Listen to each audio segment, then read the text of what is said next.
Le livre du ciel, tome 14, 16 juillet 1922. Avant de pouvoir s'établir, la sainteté de la vie dans la divine volonté doit être connue. Mon confesseur m'a demandé de transcrire les passages où Jésus m'a demandé d'écrire au sujet des diverses vertus. Cela m'a beaucoup peiné. La pensée que l'on publierait ce que Jésus m'a enseigné était pour moi un martyre.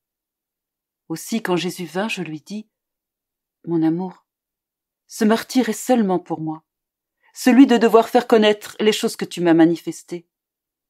Pire encore, en révélant ce que tu m'as dit, je dois apparaître dans certains passages. Oh mon Jésus, quel martyre! Et pourtant, bien que j'ai l'âme en peine, je suis obligée d'obéir. Donne-moi la force, aide-moi. Ce martyre, il est pour moi seul. Tu as dit tant de choses à d'autres, tu leur as donné tant de grâce. Mais personne par la suite n'a su quoi que ce soit. Si on a fini par le savoir, ce n'est qu'après leur mort. Tout le reste a été enseveli avec elle. Oh, je suis seule à subir ce martyre.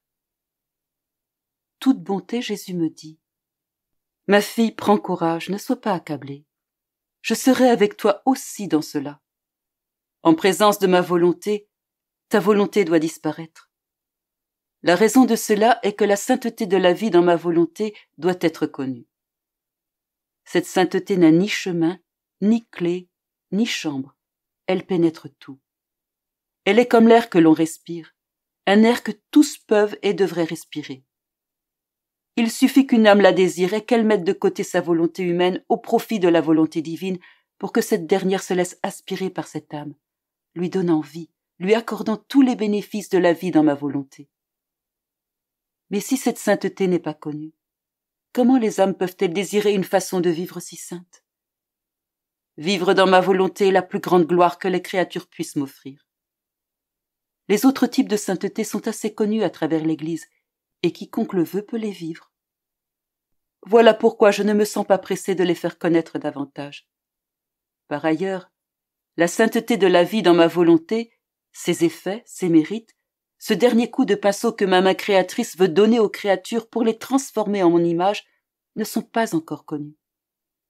C'est la raison de l'urgence que je ressens de faire connaître tout ce que je t'ai dit. Si tu ne te pliais pas à cela, tu restreindrais ma volonté, tu me refoulerais dans les flammes qui me dévorent, tu retarderais le moment où je dois recevoir la gloire complète qui m'est due par toute la création. Mais je veux que tout soit fait de manière ordonnée.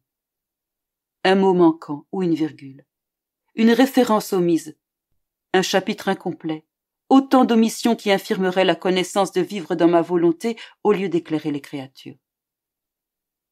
Alors, au lieu de me donner gloire et amour, les créatures resteraient indifférentes.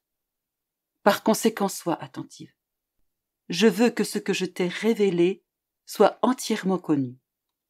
Je lui dis, mais pour faire connaître totalement ta part, je suis obligée de mentionner des choses de ma part. Jésus reprit.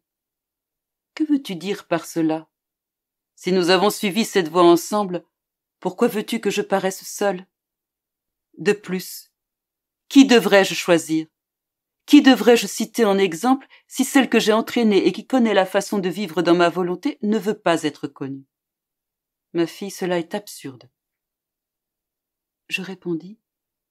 Oh Jésus, dans quel labyrinthe tu me places? Je me sens près de mourir, mais j'espère que ton fiat me donnera de la force. Et Jésus ajouta. Exactement. Mets de côté ta propre volonté, et mon fiat accomplira tout.